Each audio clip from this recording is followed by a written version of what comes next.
C'est un travail analytique. Bonjour Monique Pinson-Charlon. Bonjour. Bonjour Michel Pinson. Bonjour. Merci d'être avec nous. Vous publiez Le Président des riches aux éditions Zone. Votre cible, c'est Nicolas Sarkozy.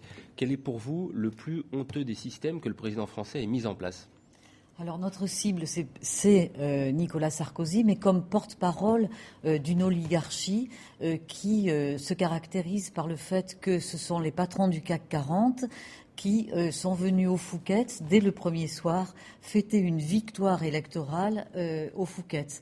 Et ça, c'est tout à fait nouveau. C'est-à-dire que le monde des affaires occupe désormais, au sommet de l'État, le champ politique, l'univers de la politique. Mais on ne l'a pas découvert. Il exerçait déjà le pouvoir, il a été de nombreuses fois ministre. Comment est-ce qu'il a pu être élu sur, par exemple, le travailler plus pour gagner plus ?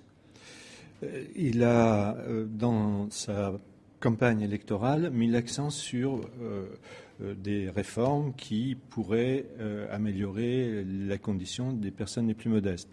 On en a eu des exemples par la suite. Ça a été par exemple le fait d'alléger les droits de succession. Tout le monde était content, tout le monde se disait c'est une très bonne chose, sans voir qu'au fond, déjà, il y avait des règles fiscales qui faisaient qu'il n'y avait que à peu près 1/10 des successions qui étaient imposées. Ça veut dire que sur 10 successions, une seule est imposable ? Voilà. Et donc, en faisant une défiscalisation massive des droits de succession, très importante, ça profitait d'emblée aux plus riches. Vous êtes connu sur les bancs de la faculté à Lille, c'est dans le nord de la France. C'était en 1965. Vous avez donc une expérience solide. Qu'est-ce qui vous passionne tant aujourd'hui dans l'univers de l'argent ? Pourquoi, en fait, une étude sociologique ? Vous avez publié près de 16 ouvrages. Pourquoi est-ce que vous faites une étude sociologique sur la richesse et sur l'argent ? Parce qu'il y en avait très peu. Et donc, on ne connaissait pas le mode de vie des familles de la haute société. C'était un milieu assez fermé, qui se donne peu à voir, qui est assez discret. Et nous avons voulu voir un peu comment ça se passait, quelles étaient les mesures qui étaient prises pour la reproduction sociale, c'est-à-dire la reproduction de génération en génération. Avec Nicolas Sarkozy, ce qui s'est passé, c'est qu'il a mis en scène l'argent. Il a tout de suite, Monique a parlé de la soirée du Fouquet's, au lieu d'aller dans le monastère dont il avait parlé pour se recueillir après son élection et réfléchir à sa lourde charge, il est allé sur le yacht d'une des plus grandes fortunes françaises, celle de M. Bolloré. Il met en évidence la collusion entre la politique et l'argent. Et ce que l'on voit aujourd'hui avec l'affaire Woerth-Bettencourt, c'est une petite partie d'un iceberg dont l'essentiel est encore ignoré et encore au fond dans l'eau et qu'il faudrait encore décrypter. Alors vous passez au crible plein de secteurs, la fiscalité, les grandes entreprises, les réseaux d'affaires, les médias. Quand vous moquez les paradis fiscaux, où globalement on peut dire qu'a priori rien n'a changé, la décision de les supprimer, elle peut venir de qui ? D'un seul homme, d'un seul président ? Il faut que ça soit une décision globale. Autrement dit, est-ce qu'il aurait pu faire autrement ? Bien sûr, il y a en France des lois qui permettent tout simplement de déclarer l'embargo sur les îles Bahamas, sur les îles Vierges britanniques, sur tous les paradis fiscaux et notamment sur le Luxembourg, parce que les paradis fiscaux, on nous fait croire que ce sont des petites îles lointaines avec des plages de sable blanc et une belle eau turquoise, mais la France est déjà un paradis fiscal à elle seule. Depuis que Nicolas Sarkozy est arrivé à la présidence de la République, le bouclier fiscal est non seulement passé de 60 à 50%, mais il a mis, pour activer le bouclier fiscal, toutes les contributions sociales, de telle sorte qu'aujourd'hui, ce que nous montrons dans ce livre, c'est que les riches payent en moyenne à peine 20% d'impôts par rapport à leurs revenus. C'est-à-dire, c'est une imposition de cadre moyen. Alors justement, vous préconisez des solutions. Vous dites par exemple qu'il faudrait que tout le monde paye un impôt. Expliquez-nous. Ce qui serait le plus juste, ce serait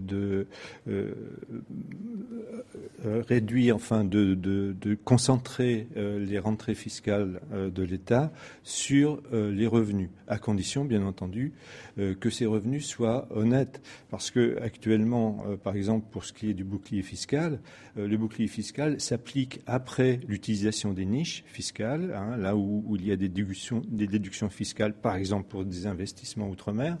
Et puis, il y a encore le fait que les revenus sont des revenus qui sont des revenus surtout du patrimoine et pas des salaires, donc et qui échappent beaucoup par le système d'impôt sur la société à la fiscalité. Il faudrait donc qu'il y ait un impôt beaucoup plus centré sur la réalité des revenus, plutôt qu'un impôt qui joue sur essentiellement la TVA, c'est-à-dire un impôt qui est payé y compris par les plus modestes. Et alors Jean, je vous entendais moi dans une interview, vous disiez que les impôts pourraient monter à 90%. La dernière tranche, je vous rassure. C'est-à-dire qu'il faudrait qu'il y ait un impôt très progressif, ouais. Parce qu'au fond, les riches font des fondations, ils